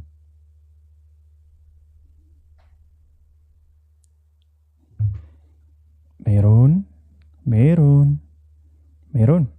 አለው እኮ አንተ እኮ አንደርስታንድ ያላደረከው ማለት ነው። አዳም ያ ሁሉ መከራ የመጣበት እዚህ ምድር ላይ ነው። እግዚአብሔር ለምን ተለየኸኝ አለ። አይገስ አየህ አይደለ? the main purpose ክርስቶስ የመጣበት ምክንያት ራሱን ከአብ ጋር ለማስታረቅ ነው። ስለዚህ ኢየሱስ ክርስቶስ የመጣበት አንደኛው መንፈሳዊ ሞቱን ለመሞት ብቻ ነው የመጣው። ኢየሱስ ክርስቶስ የመጣው መንፈሳዊ ሞትን ለመክፈል ነው የመጣው። ኢየሱስ ሲመጣ መንፈሳዊ ሞትን ለመክፈል ነው የመጣው። በአዳም ያገኘነው መዘዝ ስጋን እንደምንለብስ ይናገራል እኮ። እኔ እኮ መጽሐፍ ቅዱስን ብታነቡት ትረዳላችሁ። አሁን ለምን ትሞቻል? አረ በለው አንቺ እኔ አሁን አንቺ አልገባሽም። ለምሳሌ ኢየሱስ ክርስቶስ ማለት ነው አዲስ ስጋ ለብሰህ እንደምትነሳ እኮ መጽሐፍ ቅዱስ ይናገራል። የማይሞት የማይበሰብስ ማለት ነው። ይሄ ስጋማ ይበሰብሳል፣ ይሞታል። ሌላ ግን ስጋ እንለብሳለን። እሺ አልዘበራረቅ። ጥያቄ ልጠይቅ እኔ ወይስ ልውጣ? ቆይ ተረጋጊ። ይኸውልሽ ሜሮን፣ ቆይ መጀመሪያ ተረጋግተሽ ስሚሽ። መጀመሪያ ምንድነው አሁን ቆይ ጨርሽ ነው አንተ ያለሽ። ከዛ ኮንክሉስ አደርግ እንደገና ደግሞ ታክል ትገባያለሽ። በቃ ካልመለስኩና ስትያዥ ደግሞ አይ በቃ አንተ ከዚህ በኋላ አልገባም። በቃ ጨርሰው፣ ዝጋው። አንተ አሳርግልን እስቲ ቃሌ ታሰማልን። በቃ ስለዚህ በዚህ ዙሪያ ላይ ሁላችሁም እንደተመለከታችሁት ነው ባይዘው ኢሎጂካል ነው። አዳም የሞተው እዚህ ምድር ላይ ነው። ሔዋን ያማጠችው እዚህ ነው። የዘላለም ህይወት የሚባል ነገር አለ፣ ከድሮም ጀምሮ ነበረ። ያለው ምንድነው? ከሞት በኋላ ነው። ግን በሁለት አይነት መንገድ ነው። ወይ ገሃነም ውስጥ ነው ወይ መንግስተ ሰማያት ነው። በቃ አለቀ። ስለዚህ እነዚህ ሰዎች ከገሃነም ወጥተው መንግስተ ሰማያት ይገባሉ። በምን? በኢየሱስ ክርስቶስ ካመኑ። ይሄ ነው አስተምሮቱ እንጂ የዘላለም ህይወት ያገኛሉ ወይም አያገኙም ማለት አፈሩ ነው ይቀራሉ ማለት አይደለም። ሜቢ የይሖዋ ምስክር ከሆንሽ እንደዛ ብለሽ ልታምኚ ትችላለሽ። ግን ስላሴያዊ የሆነ ሰው እንደዛ ብሎ አያምንም፣ ገሃነም በመኖሩ ስለሚያምን ማለት ነው። የመጀመሪያው ያ ነው። ሁለተኛስ ኢየሱስ ክርስቶስ መንፈሳዊ ሞት ሞተ ሲባል ራሱስ ምን ማለት ነው? ከእግዚአብሔር ተለየ ማለት ምን ማለት ነው? መለኮቱ ከፍጡሩ አትግቢ ሶሪ እኔ እኮ ስለማያስችለኝ ነው። ደግሞ ልመልስልህ ደግሞ ካስቻለሽ ደግሞ ይኸውልሽ ስለማያስችልሽ የምትገቢ ከሆነ ፖይንት በፖይንት ሳትዘይ የምትጠየቂውን ጥያቄ መመለስ መቻል አለብሽ። ካልሆነ አትጀምሪው። በቃ ማትጨርሽውን ነገር አትጀምሪው። ኢየሱስ ክርስቶስ አምላኬ ስለምን ተውከኝ ሲል ይህንን የሚናገረው ምንድን ነው? ፍጡር ነው? ፈጣሪ ነው? ምንድን ነው የሚናገረው? ፍጡር ነው ካሉ እንግዲህ ሰው የሆነ ፍጡር የሆነ ሌላ ኢየሱስ አለ ማለት ነው። አይ ፍጡር አይደለም አምላክ በስጋው ነው ያወራ ካሉ አምላክ ከሆነ በስጋው የሚናገረው ምኑ ከምኑ ነው የተለየው? አምላክ በስጋ የሚያወራ ከሆነ ራሱ ምኑ ከምኑ ነው የተለየው? ምንም በቃ የሆነ ከሀ እስከ ፖ አይ ቲንክ ፖ ነው ያለው። ከሀ እስከ ፖ ድረስ የስቅለት ኮንሴፕት ከሀ እስከ ፖ ማለት ነው። ሁሉም ነገር ውድቅ ነው። የአብርሃም እቅፍ ሲባል የአብርሃም እቅፍ የተባለው ገነት ኢየሱስ ክርስቶስ ከመሰቀሉ በፊት የነበረ ነው። ስለ አልዓዛርና ባለጸጋው ሰውዬ አይ ቲንክ አልዓዛርና ባለጸጋው ስም ካልተሳሳትኩ እንደዛ ብሎ ሲያወራ እና በመጽሐፍ ቅዱስ አስተምህሮ ከሄድን አንደኛ የዘላለም ሞት የሚባለው ነገር ይሄ አዳም የተፈረደበት መንፈሳዊ ሞት ነው። ስጋዊ ሞት ላይ አልተፈረደበትም። አንድ አንቀጽ የለም። ስጋዊ ሞት ላይ የተፈረደበት አንድ አንቀጽ የለም። ስጋዊ ሞት ናቹራል ነው። ምን ተብሎ ነው የተቀመጠው በመጽሐፍ ቅዱስ ላይ? ለሁሉም ጊዜ አለው፣ ለመኖርም ጊዜ አለው፣ ለመሞትም ጊዜ አለው። ሁሉንም እግዚአብሔር በጊዜው ውብ አድርጎ ሰራው ብሎ ነው ያስቀመጠ። ሁሉም በጊዜ ነው የሚጠፋው፣ የሚነሳው፣ የሚሞተው፣ የሚድነው ማለት ነው። እና ይህን መጀመሪያ በደንብ አድምተሽ አጥኚውና የእኛን ጥያቄ ለመመለስ ያው አቅም ይፈጥራል። በቃ አሁን ወደ አንቺ ጥያቄ ግቢ ካልሽ ኢየሱስ ክርስቶስ ለምን ተውከኝ ያለው መዝሙረ ዳዊት 22ን ያው ሲግናል ሊያደርግልን ስለፈለገ ነው። ስለዚህ አልተወውም ማለት ነው። አልተወውም ያው ትንቢቱን ለመፈጸም ነው እንጂ አልተወውም። እንደዛ ነው የምትይ ሜሮን? ያለ ያስረዳን ፈልጎ ነው እንጂ መዝሙረ ዳዊት ላይ ያለው አምላኬ ሆይ ስለምን ተውከኝ የሚለውን ቃል ለኛ ሊነግረን ፈልጎ ነው እንጂ አምላኩ አልተወውም። ስለዚህ መንፈሳዊ ሞት አልሞተም አምላኩ ካልተወው። ደንደራ ነገር ወሬ ላይ አትቀይ። ሲግናል ያደረገ ነው ኮት ያደረገው ትቶታል ወይስ አልተወውም? ይለ አምላክነቱን አልተወም። ይሄ አምላክነቱን አልተወም። አምላክነት እኮ የምትተውና የምትጥለው ወይ ደግሞ ፒክ የምታደርገው ነገር አይደለም። ማንነት ነው። ስለዚህ ያንን ንግግር እየተናገረ ያለው አምላክ ከማን ጋር ተለይቶ ነው? ከማን የተለየው አምላክ ያንን ንግግር ሲናገር? ያው ኢየሱስ ክርስቶስ በስጋ መምጣቱንም ያው ፎርጌት ስለምታረጉ ስጋው ራሱን ችሎ ያወራል? ስጋው ራሱን ችሎ ይናገራል ወይስ መለኮት ነው በስጋ የሚያወራ? አሁን እኮ አንተ እሺ ይቅር ነው ፋራ እንሂድ። እሺ በቃ ለዛ ነው አትጀምሪው ምልሽ። ለዛ ነው በቃ አይ በነገርህ ወደ ጥያቄዎች እየሄደ እንትን አጣ። ሌሎች ሰዎች ምድል እንዲኖራቸው ስጋ ቁርበት ነው ማለት ምንም ስጋ ብትነጥዩ ምንም ያወራው ነገር የለም፣ የሚናገረው ነገር የለም። የክርስቲያን ስላሴያዊ ከሆንሽ አሁንም የምነግርሽ ነገር ምንድነው? አምላክ በስጋው እንዲተናገረ አምላክ በስጋው ተሰቀለ ነው። ሰው አምላክ በስጋው አምላክ የሚለው ራሱ ማንን ነው? አምላክ ነው በስጋው አምላክ የሚል ማንን ነው የሚለው? እንደዛ ስለምን ተውከኝ ነው? ማን ከማን ነው የሚተው? ስንት አምላክ ነው ያለ የተወና የሚተው? ይሄ ራሱ ሌላ ሰፈር ውስጥ የሚያስገባሽ ነገር ስለሆነ ወደ እስልምናው ጥያቄሽ አንቺና ከዛ ደግሞ አንድ ወንድማችን ከታች እያየው ነው። ኢንቫይት ከማደርግህ አንተ ራስህ ብትገባ ደስ ይለኛል። ባለፈው አሪፍ ኮንቨርሴሽን ስለነበረን አንዳንድ ሀሳቦች ጥያቄዎችም ካሉ መጠየቅ ትችላለህ ወገናችን ማለት ነው። እንዲሁም ደግሞ መጠየቅም ከፈለክ ከተቀመጡ 4 ርዕሶች ውስጥ አንዱ ምንድነው ህፃናትን እግዚአብሔር ራሱ በሰራው ስራ ለምንድነው ህፃናቶችን የሚቀጣ የሚልም ደግሞ አለ። እነማን ናቸው እነዛ ህፃናቶች? እንዴት ነው እግዚአብሔር ራሱ በሰራው ህፃናቶችን የቀጣው በሚል በማስረጃ በመጽሐፍ ቅዱስ ማውራት እንችላለን ማለት ነው።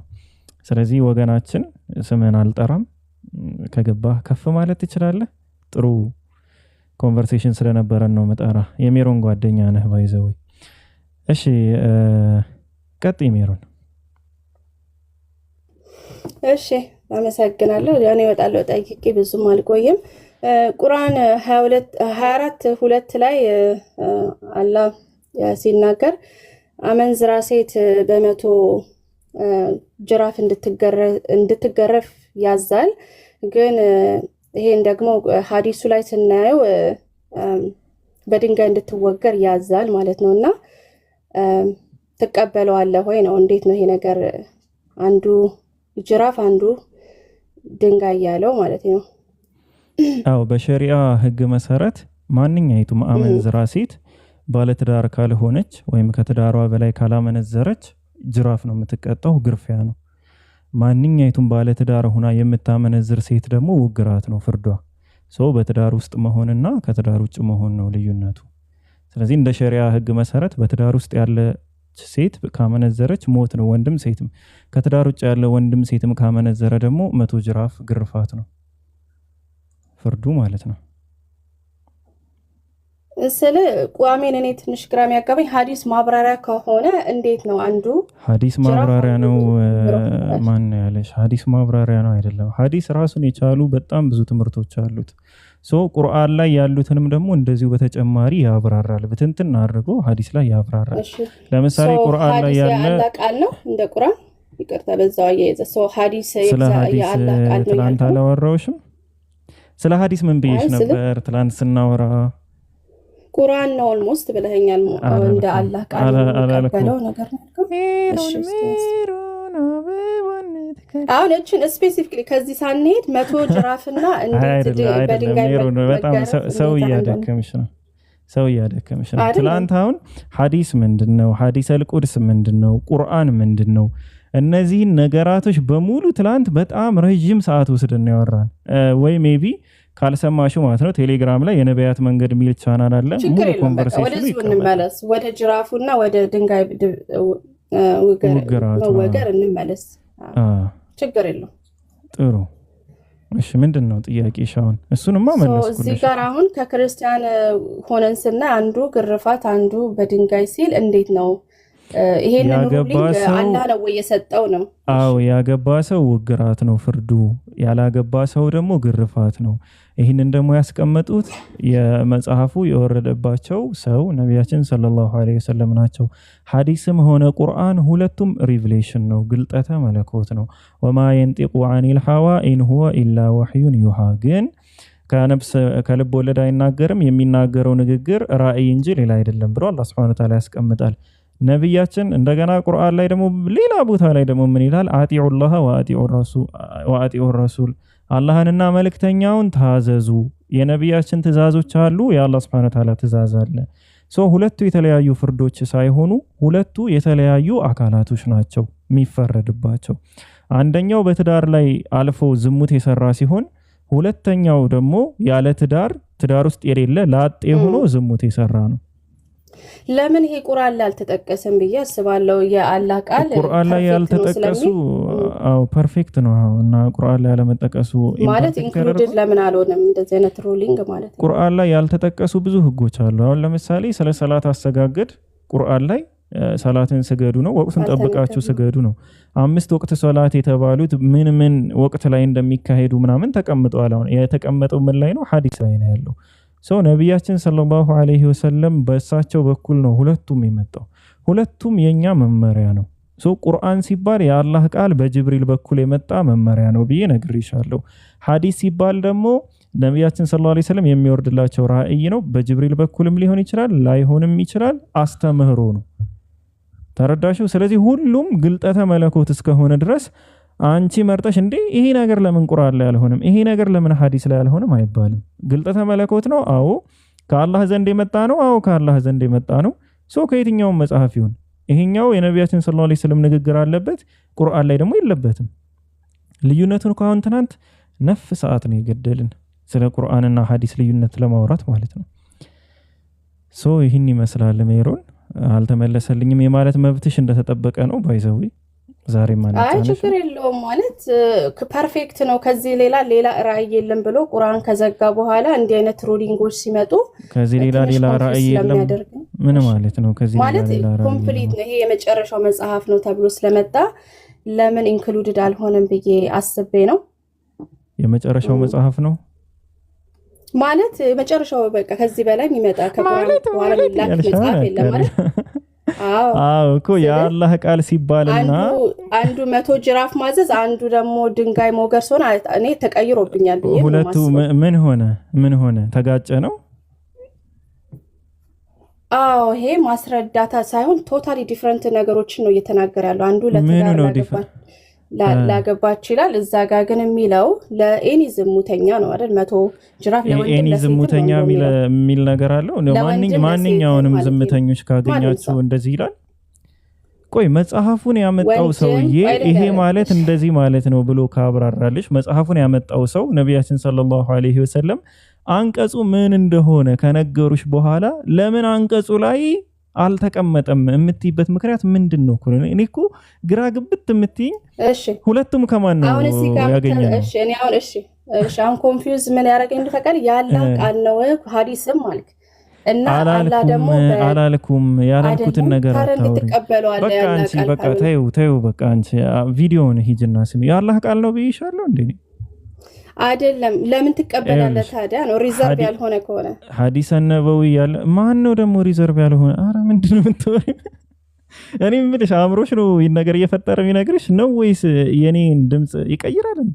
እኔ የምለው እኔ የማወራው ነገር እንደሷ ነው የሰማችሁ? ሌሎቻችሁም እንደሷ ነው የተሰማችሁ? እስኪ ከታች ጻፉልኝ። ቁርአኑ 19 ላይ ምን ይላል? ቆይ ተዋት አንዴ ላይ ምን ይላል? ቆይ አንዴ በቃ ተይው ሜሮን ተይውሽ። ይሄው ያልሽው አንቀጽ ቁጥር አሁን ሐዲስ ሪዘርቭ ምናምን አትበይ። ሪዘርቭ መሆኑ ሪዘርቭ ደግሞ ምንድነው? ወዴት ሐሳብ ነው? ሐዲስ ማለት ነው ይኸውልህ ሐዲስ አሁን ቁርአን 15:9 ላይ ላውጣው ምንድነው የሚለው ታዩ ይሄን ሐሳብ ጨርሺ መጀመሪያ ይሄን ሐሳብ ጨርሺ መጀመሪያ ይሄ ሐሳብ ተመልሶልሻል ከዛ በኋላ ነው ስለ ሐዲስ ጥበቃ የምትጠይቂው ስለዚህ እንዴት እርግጠኛ መሆን ይችላል አላ አረ የምትጠይቂውን ነገር መልሺ ዝም ብለሽ ይሄ ነገር ተመልሶልሽ ነው ወይ ስለ ሐዲስ ፕሪዘርቬሽን የምትጠይቂው ከሆነ ወደ ሐዲስ አጠባበቅ እናልፋለን ካልሆነ ደግሞ እዚህ ጋር እንጨርሳለን ምን አለሽ ሜሮን እሺ መጀመሪያ ይሄንን እንጨርስ በቃ እሺ ሐዲስ መጠበቁን እሺ ከቁርአን ላይ ጥቅስ ታሳየኛለህ እንደተጠበቀ አላህ እንደሚጠብቀው ችግር የለውም መጀመሪያ ቆይ ምንድነው አንቻው ምን በጣም እየዘባረቅሽ ነው ባይዘው ሜሮን እና እንድበሳጭሉ ያበረታታሽኝ ነው መጀመሪያ ይሄን ጥያቄ ተመልሶልሻል ወይስ አልተመለሰልሽም አሚን ያላ ቃል ነው ይሄ ጥያቄ ተመልሶልሻል ወይስ አልተመለሰልሽም ካልተመለሰልሽ ለምንድን ነው ወደ ሌላ ሐሳብ የምትሄጂው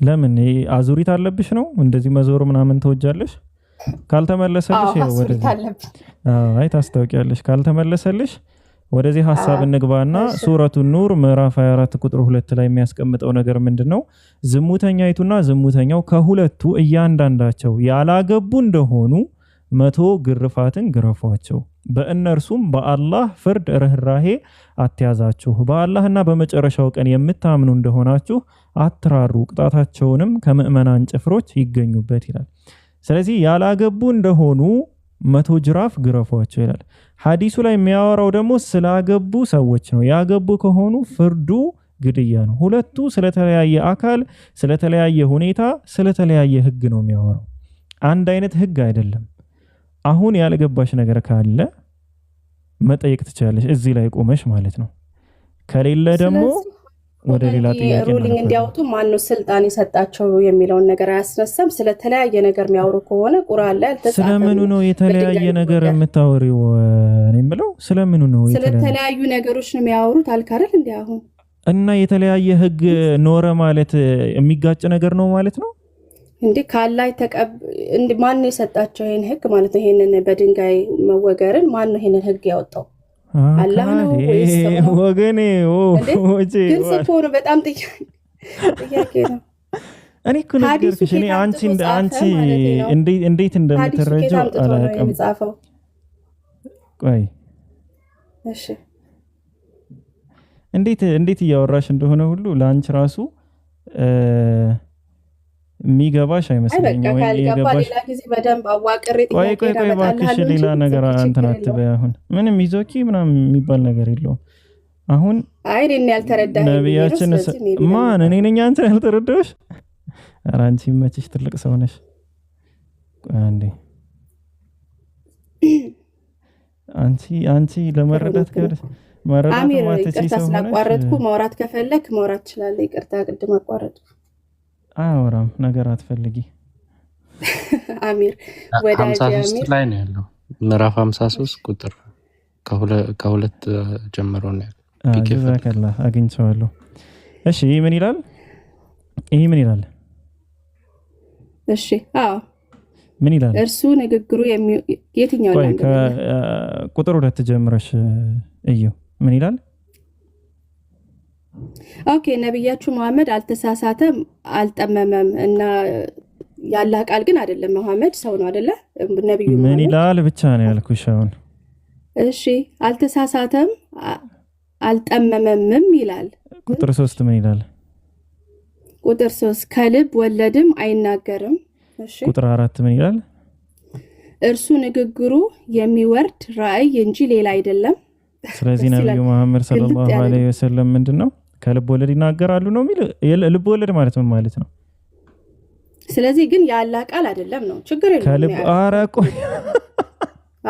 ችግር የለም ወለድ ማለት ምን ማለት ኧረ ተይ ከልብ ወለድ አይደለም ስትል ከሐሳቡ አፍልቆ አይደለም ከልብ ወለድ አይናገርም ማለት በሐሳቡ አፍልቆ አይደለም የሚያወራው ነገር ታዲያ ምንድነው ሲል እርሱ ንግግሩ የሚወረድ ራእይ ምን ማለት ነው ራእይ ምንድነው ራእይ እንጂ ሌላ አይደለም ይላል የሚወረድ ራእይ ማለት ምን ማለት ነው ምንድነው ራእይ ስለዚህ በአጭር ቃል የአላህ ቃል ነው በለኛ የአላህ ቃል ነው አይደለም የአላህ ራእይ ነው ራእይና የአላህ ቃል አንድ ነው ለምሳሌ ዮሐንስ ራእይ ስትይ ዮሐንስም ለሰባቱ እንትን ምናምን ያየውን ራእይ ምናምን ሲል ያ ራእዩ ቃል ነው ወይስ ቃል አለበት ነው ራእዩ የሚባለው እሱ ሌላ ሰብጀክት ነው እሺ ቀጥል ነው ወዴት እሺ ሂድ ችግር የለውም ስለዚህ 100 ግርፋትና በድንጋይ ወርወራን ስቲል አልገባኝም ግን እሺ በቃ ችግር የለውም እኔኮ ግልጽ አድርገህ ብትናገር ጥሩ ነው ራእይና ካለ የወረደ ቃል ምን እንደሆነ ልዩነቱን ብትነግረንም እኛ ወይ እንዲገባን እንሆናለን ምኑን ነው አሁን እኔኮ እሺ ከልቡ አይናገርም እንዴት እናውቃለን ከልቡ መናገሩን አለመናገሩ ይሄው አላህ አይደል እንደ ምስክርነቱን ያቀርበ ያለው አረ ተይ ጥያቄ ጠፍቶብሽ ከሆነ እኔም እኮ ነግሬሻለሁ ጥያቄ ጠፍቶብሽ ከሆነ ምንም ችግር የለው እኔ ጠይቂኝና ማለት ነው ወላሂ ነው የምልሽ በህይወትሽ አስበሽ የማታውቂውን የሚገራርም ጥያቄ እስልምና ላይ አንስቼ እነግርሻለሁ ያንን ከፈልክ ዙረሽ እንደገና አንተ ማለት ይቻላል እሺ ቁጥር 132 ላይ ምን ይላል እዚህ ስክሪኑ ላይ የምታዩ እሺ እኔ አሁን አንድ ጊዜ ቁርአን 15:9ን አላነበብኩልኝ እኛ ቁርአን 32 ነው ይላል ምን ይላል አሁን ጠባቂዎች ነን ይላል ሐዲስን ጠባቂዎች ነን አላለም ወይኔ ጉዴ ወደሱ እንገባለን ጭራሽ እኔ ነኝ ደግሞ ያቋረጥኩሽ ያለሁት ጌታ ሆይ አዎ አንተ ሌላ ነገር ነው የምታስነበበው ምንም ሌላ ነገር አይደለም ያስነበብኩሽ ያለሁት ጥያቄሽ እሱ አይደለም መጀመሪያ የጠየቅሽው ጥያቄ ይመለስልሽ አልተመለሰልኝም አይደለልሽ ይመለስና ከዛ ወደ ሐዲስ እናልፋለን ችግር የለው ምን ይላል እዚህ ቁጥር 132 ላምብበለ አይኔን እኮ እስቲ 32 ይታዘዙትማል ዘንድ አላህ አረ አማርኛ 32 አይደልካ አዎ ትክክል ይታዘንላችሁም ዘንድ አላህን መልእክተኛውን ታዘዙ እሺ ስለዚህ ማንና ማንን ነው እኛ መታዘዝ ያለብን እንዲታዘንልን ምህረቱን እንድናገኝ ፈጣሪ እሺ ማንና ማንን ነው ታዘዙ የሚለን እሺ አትበይ ነብዩ መሐመድን እንድትታዘዝ ነው የሚነግረው ቁርአን ያ ትእዛዝ የማን ትእዛዝ ነው ነብዩ መሐመድን ታዘዙ የሚለው ትእዛዝ የማን ትእዛዝ ነው የማን ትእዛዝ ነው አላህ ነው የተናገረው አልከኝ ስለዚህ አላህ ትእዛዝ ነው ስለዚህ ነብዩ መሐመድን መታዘዝ ማለት ማንን መታዘዝ ነው ስለዚህ ይያልክ ያለው ነብዩ መሐመድ ምንም ሚስቴክ አይሰራም ነብዩ መሐመድን ሰለላሁ ዐለይሂ ወሰለም መታዘዝ ማንን መታዘዝ ነው ሰውን እንጀሱ ራሱ ጋር ችግር ጥያቄ እንትኑ ላይ ችግር አለብኝ ሰው ልጅ ነው ስለምትሉ በቃሽ እንመነው ነው አልገባኝም እሺ ችግር የለውም በቃሽ እኔ አሁን ችግር የመመሰለ ታዘንላ አረ ቆይ አንዴ ሜሮን ሚውት እንዳደርግሽ ነው በቃ ሚውት እንዳደርግሽ ያስገድድሽኝ ነው መጀመሪያ መጣውትን አንቀጽ ላብራራልሽና ከዛ 15:9 ላይ ምንድነው የሚለውን ነገር እናወራበታለን ማለት ችግር የለውም ይታዘንላችሁም ዘንድ አላህንና መልእክተኛውን ታዘዙ ይላል ይሄ ትእዛዝ የማን ነው የአላህ Subhanahu Wa Ta'ala ትእዛዝ ነው አላህ ምንድነው የሚለን እንዲታዘንላችሁ ከፈለጋችሁ እኔንና መልእክተኛዬን ታዘዙ ይያለ ነው ስለዚህ የአላህ ቃል የአላህ ትእዛዞች በሙሉ የተቀመጡበት ሲሆን ቁርአን ይባላል የነቢያችን ሰለላሁ ዐለይሂ ወሰለም ትእዛዝን ደግሞ የምናገኘው ከሐዲስ ነው ለምን ሐዲስ የነቢያችን ንግግር ተግባር እና ደግሞ እንዲሁም ሐዲሰል ቁድስ ከተባለ አሁን ሐዲሰ ነበዊና ሐዲሰል ቁድስ አለ ሐዲሰል ቁድስ ከተባለ ደግሞ የአላህ Subhanahu Wa Ta'ala ቃልና ራእይ ስለሆነ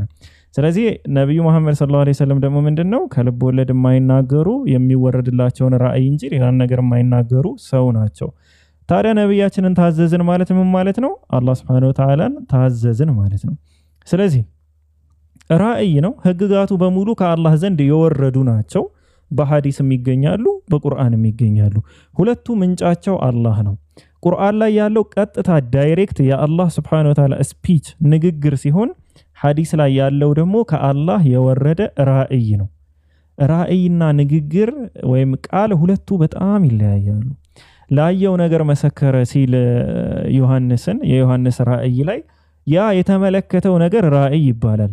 ግልጠተ መለኮት የሚባልም ደግሞ እንደዚህ ነው። በመልእክተኛ አማካኝነት ወይም በጅብሪል አማካኝነት ለነቢያቶች የሚሰጠው ግልጠተ መለኮት ምን ይባላል? ራእይ ይባላል። ያ ሁሉ መሰረቱ ከማን ነው? ከአላህ Subhanahu Wa Ta'ala ዘንድ ነው ማለት ነው። ለዚህም ደግሞ ማስረጃ ከተፈለገ ማስረጃ ላቅርብላችሁ አንዴ።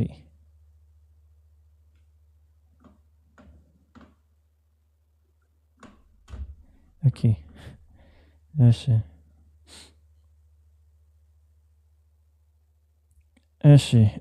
እዚህ ጋር ስክሪኑን አንዴ ልክፈትላችሁና ምን ይላል? ሱረቱ ሹራ ምዕራፍ 42 ቁጥር 51 ላይ ለሰውም ይላል ለማንኛውም ነብይ ማለት ነው አላህ በራእይ አንድ ወይም ከግርዶ ወዲያ አላህን ሳያዩ ድምጹን ብቻ በመስማት ማለት ነው ሁለት ወይም መልእክተኛን መልአክን የሚልክና በፈቃዱ የሚሻውን ነገር የሚያወርድለት ቢሆን እንጂ በገሃድ ሊያናግረው ተገቢ አይደለም አለ። እርሱ የበላይ ጥበበኛ ነውና ይላል። ስለዚህ አላህ Subhanahu Wa Ta'ala የሚያናግራቸው በስንት አይነት መንገድ ነው? በሶስት አይነት መንገድ ነው። አንደኛ በራእይ ነው ይገልጽላቸዋል በራእይ። ሁለተኛ ከግርዶ ወዲያ ድምጹን እየሰሙ ቃል በቃል ከአላህ ጋር ይነጋገራሉ። ሶስተኛ ደግሞ በመላእክ አማካኝነት ያሳውቃቸዋል ማለት ነው። እነዚህ ነገራቶች ራእይ ይባላሉ። ይሄ የራእይ አወራረድ በእኛ ብቻ ሳይሆን ኖርማሊ ክርስትናም ላይ ያለ ኮንሴፕት ነው ሙሉ በሙሉ ማለት ነው። ያው ሜሮን ታቋታላችሁ የማመን ፍላጎት ብዙም ላይ አይደለችም። ሱራ 15 ላይ ያለውን እንሂድ። ቁርአንን ቆይ ግን ሱራ 15 ላይ ያለውን ነገር አንሂድና እንዲሁ ዝም ብዬ እስኪ ላውራሽ። ሚውትሽን አንሹሽ ሜሮን። አዎ ያን ከማየታችን በፊት ሶሪ ኦቨርቶክ ለማድረግ ፈልጌ አይደለም። ዳያሎግ ስለምወድ ነው ይቅርታ። አይ እሱ እንኳን አትወጂም ታዩ አትወጂም። አንድ ያዳምጠኝ የምትይ ዲያሎግ ስለምትወጂ ነው። እሺ እሱን እንተውና እስኪ አንድ ጥያቄ ልጠይቅሽ። አላህ Subhanahu Wa Ta'ala ሊጠብቀው ቃል አልገባም ማለት አልጠበቀውም ማለት ነው?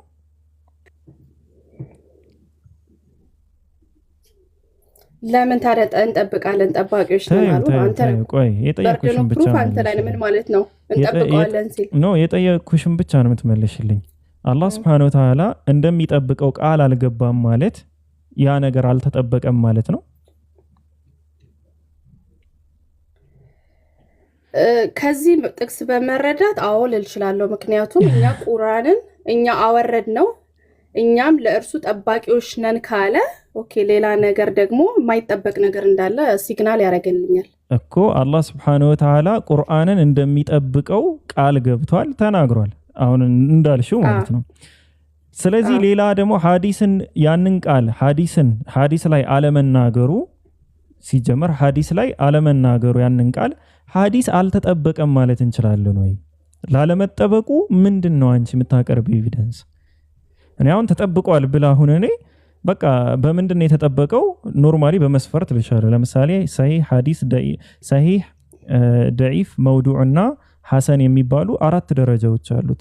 እነዚህ የሐዲስ ተርሚኖሎጂ ትምህርት ነው ወይም ሙስጠላህ አልሐዲስ ይባላል። በጣም ሰፊ ትምህርት ነው፣ ሰፊ ጥናት ነው። ዝም ብሎ ገሌ ያወራውን አይደለም የሚመጣው ማለት ነው። ለምሳሌ አንድ ሐዲስ ለመዘገብ ምስክር ሁሉ ይፈልጋል። አሁን ሰሃባው መጥቶ የሆነ ነገር ሲናገር ወይም የነቢያችን ሰለላሁ ዐለይሂ ወሰለም ባልደረባ የሆነ ነገር ነብዩ መሐመድ ሰለላሁ ዐለይሂ ወሰለም እንዲህ አሉ ብሎ ሲናገር ካንተ ጋር የሰማ ማን አለ ተብሎ ይጠየቃል። እነዚህ ከሐዲስ ተርሚኖሎጂ ውስጥ ያሉ ናቸው። ማለትም የሐዲስ አጠባበቅ ስለ ሐዲስ በቃ ያለው ጄኔራል ያለው ዕውቀት የሚመዘንባቸው በጣም ብዙ መስፈርቶች አሉ። አሁን እኔ ጥያቄ ግን ባጭሩ ምንድነው አንቺ አላህ Subhanahu Wa Ta'ala እሺ ቁርአንን ባይዘው ኢና ነህኑ ነዘልና الذikر ወኢና ለሁ ለሐፊዙን ነው የሚል ዚክሩን እኛው አወረድ ነው እኛም ለርሱ ጠባቂዎች ነን ነው የሚል። ዚክር የተባለው ምንድነው ሲባል ቁርአንና የነቢያችን ሰለላሁ ዐለይሂ ወሰለም የተጣራ ሰሂህ ሐዲስ ወይም የሳቸውንም ንግግር ያመለክታል የሚሉ ዑለሞች አሉ ዚክር ብሎ ስለሚገልጸው። ግን ችግር የለም ቁርአንን ብቻ ነው እንበል አላህ Subhanahu Wa Ta'ala የሚጠብቅ። አሁን ወደዛ ፈርዘር አልገባልሽም። ለቁርአን ብቻ ነው ቃል የገባ ካልን ሌላው ይሄኛው አልተጠበቀም ማለት እንችላለን ወይ? ላለመጠበቁ ማስረጃ እስካላቀረብን ድረስ ነው ይሄ እኮ በትክክለኛ ጋር አልመጣም የማለት አቅሙ አለን ወይ? እንደዛ ማለት ይቻላል ወይ ነው?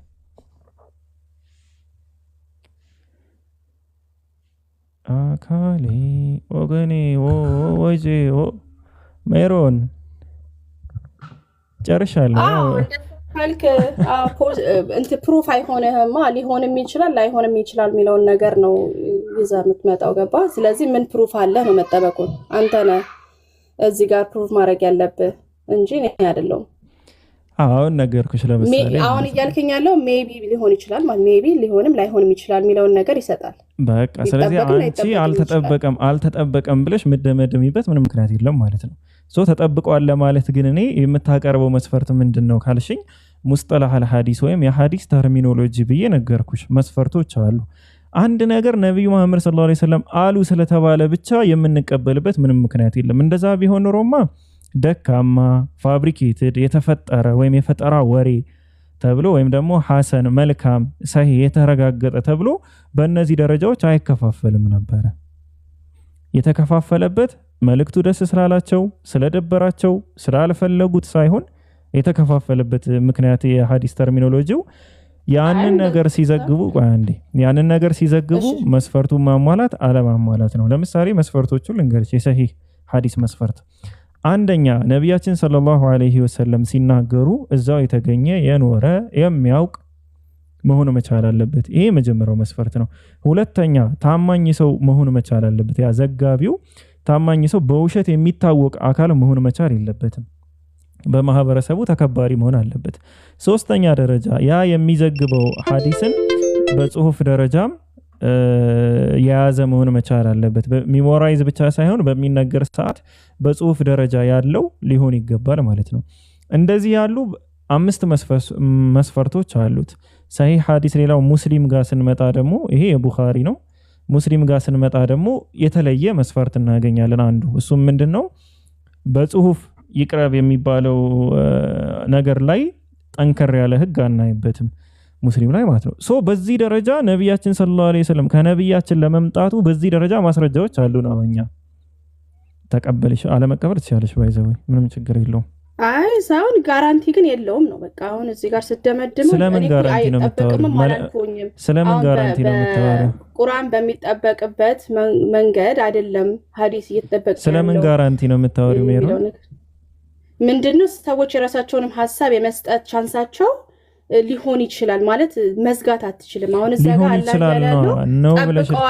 ጠብቃለሁ ነው ያለው። እኛም ጠባቂዎች ነን ካለ እዚህ ጋር ፕሮሚስ አለ ማለት ነው። ስለዚህ በቃ ችግር የለውም እንቶ በቃ ስለዚህ በቃ ሐዲስን ታዩ።